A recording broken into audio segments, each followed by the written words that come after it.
Long Island medium star Theresa Caputo's ex-husband Larry Caputo is in legal trouble again. Larry Caputo was involved in the drug case before. This time his danger is even deeper. Recently, he was detained by immigration police along with opium. Earlier, there were several cases against him due to drug involvement, but this time the court took a strict decision.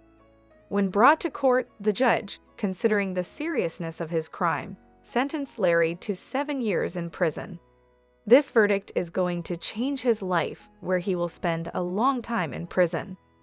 Larry Caputo had always been a man of charm, success, and confidence. Once the husband of Theresa Caputo, the famous Long Island medium, he had enjoyed a life in the public eye. But after their divorce, things had started to change. Business ventures failed, relationships crumbled, and he found himself lost in a downward spiral. At first, it was just small mistakes, bad investments, unpaid debts, and a few reckless nights. But soon, he got involved with the wrong people, and before he knew it, he was trapped in the dark world of drugs. The first time he was arrested for drug involvement, he managed to escape with a fine and community service. The second time, he faced harsher consequences but still managed to walk free. But this time, there was no way out. One evening, Larry was at an airport, about to board a private flight when immigration police surrounded him. In his luggage, they found opium, far more than what could be considered personal use. His arrest made headlines instantly. When he was brought before the judge, his past cases were all taken into account. The court had been lenient before, but not anymore. This time, the judge made an example out of him. "Mr. Caputo, you have been given multiple chances to turn your life around, yet you continue down this path. The court finds you guilty of drug trafficking. You are hereby sentenced to 7 years in federal prison." The courtroom was silent. Larry's face, once full of arrogance, now showed the reality of his fate. There were no more excuses, no more second chances. He would spend the next 7 years behind bars, away from the luxury and fame he once enjoyed. As he was escorted away, he thought of Theresa, his children, and the life he had lost. His choices had finally caught up to him, and now he had to pay the price. However, Theresa Caputo had never felt this drained before. Season 6 of Long Island Medium had already been a roller coaster of emotions, but Part 2 was proving to be even more intense. As the cameras rolled, she prepared herself for another day of tearful readings, unexpected messages, and encounters with the spirit world that would shake even the most skeptical. One of the most emotional moments of the season happened when Theresa met Lisa, a woman who had lost her sister, Emily, in a tragic car accident. As soon as Lisa sat down, Theresa felt an overwhelming presence. "She's here," Theresa whispered, her hands trembling slightly. Lisa's eyes widened. "Emily?" Theresa nodded. "She says she never got to say goodbye. She wants you to know it wasn't your fault. She saw you crying that night, begging for a sign. This is your sign." Lisa broke down in tears. "I just wanted to know she was okay." "She's more than okay," Theresa assured her. "She's at peace, and she's still with you, every single day." The room fell silent except for Lisa's soft sobs. Even the crew members, who had seen countless readings, couldn't help but be moved. Not every encounter was comforting. During a private session at a historic mansion in Long Island, Theresa encountered a spirit that didn't want to let go. The client, an elderly man named George, had reached out to Theresa after hearing strange noises in his home. As soon as she entered, Theresa felt a heavy, suffocating energy. "There's someone here, and they don't want me here." George looked nervous. "I hear whispers at night. Sometimes I wake up and see shadows moving." Theresa closed her eyes and focused. "It's a woman. She's been here for a long time. She feels trapped." The temperature in the room seemed to drop. The lights flickered. Suddenly, Theresa gasped. She just said, "He won't let me go." George's face went pale. "My grandfather built this house. There was always a rumor that his wife, my great-grandmother, died mysteriously. Theresa shivered. She's not at peace. We need to help her move on. With a heartfelt prayer and guidance, Theresa helped the spirit finally cross over. The oppressive energy lifted, and George felt a strange sense of relief. I think the house finally feels like home, he admitted. As season 6 came to an end, Theresa reflected on everything she had experienced.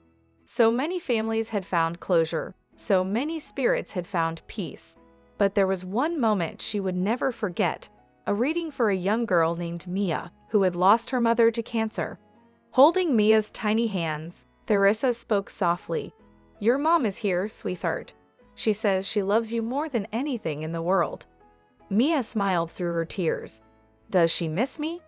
Theresa's voice cracked. "She never left you. She's always watching over you, cheering you on. She's so proud of you." As the season ended, Theresa knew her work was far from over. Spirits would always have messages to share, and she would always be there to listen. However, Kelsey Grammer sat quietly in a dimly lit studio, his hands resting on his lap, his signature deep voice unusually silent. He had agreed to appear on Long Island Medium with Theresa Caputo, unsure of what to expect. Though he had always been skeptical of mediums, a part of him longed for connection, closure with the loved ones he had lost. Theresa entered the room, her signature blonde hair perfectly styled, her nails dazzling with fresh polish. She immediately felt the energy shift. "Oh wow," she said, placing a hand over her heart. "You have a lot of people on the other side coming through. It's almost overwhelming." Kelsey's brows furrowed. "Really?" His voice was calm, but inside, his heart pounded. Theresa closed her eyes for a moment. "I'm getting a strong presence. A woman." She passed suddenly. "There's something about her being taken too soon." Kelsey inhaled sharply. "My sister?" His voice cracked. "She was murdered when she was just 18. Theresa nodded. "She's here. She wants you to know she's at peace. She says she's proud of you, that she's never left your side." Kelsey swallowed hard. He had spent decades carrying the weight of his sister's death, the pain never fully fading. Does she blame me for not protecting her?" Theresa's expression softened. "Absolutely not. She says you were just a kid yourself. She doesn't want you to hold on to that guilt anymore." Tears welled up in Kelsey's eyes. He had spent his whole life trying to outrun grief, drowning it in success, in work, in distractions. But now, for the first time in years, he felt a sense of peace wash over him. Theresa tilted her head. "There's also a man coming through. He's standing behind you, like a protector. He has a deep voice, strong presence. Did you lose a father figure?" Kelsey exhaled. "My dad, he was murdered when I was just a teenager." Theresa sighed. "He says he's sorry he wasn't there for you. That he watches over you and your children. He's proud of the man you've become." Kelsey wiped his eyes. "I always wished I had more time with him." Theresa smiled warmly. "He says he's with you every day, in your laughter, in your love for your family. He's not gone, Kelsey. None of them are." The silence filled the room, but it wasn't heavy. It was comforting, healing. Kelsey finally smiled through his tears. "Thank you, Theresa. I think I really needed this." Theresa reached over and squeezed his hand. "They needed you to hear it too." For the first time in a long time, Kelsey Grammer felt a little lighter. The past would always be a part of him, but now, maybe, just maybe, he could move forward with a heart a little less burdened. However, Theresa Caputo sat alone in her living room, surrounded by flickering candles and the soft hum of the wind outside. It had been a year since she lost him, her son, Larry Jr. The pain never dulled, never faded. It lingered in the quiet moments, in the echoes of his laughter, in the empty chair at the dinner table. She had always believed in the afterlife, in spirits, in messages from beyond. But now, when she needed a sign the most, she heard nothing. The silence was unbearable. One evening, as she was tidying up his old room, she found his favorite baseball glove, the one he had since childhood. Holding it close to her chest, she whispered, "Are you still here, baby?" A tear rolled down her cheek. Suddenly, the room grew colder. The faint scent of his cologne filled the air. Theresa closed her eyes, holding her breath. And then, a whisper, not from outside, but from within her soul. "Mom, I'm okay. I'm always with you." A warmth spread through her heart. It wasn't just wishful thinking. It was him. From that night on, she no longer searched for signs. She knew, deep in her heart, that her son was never truly gone.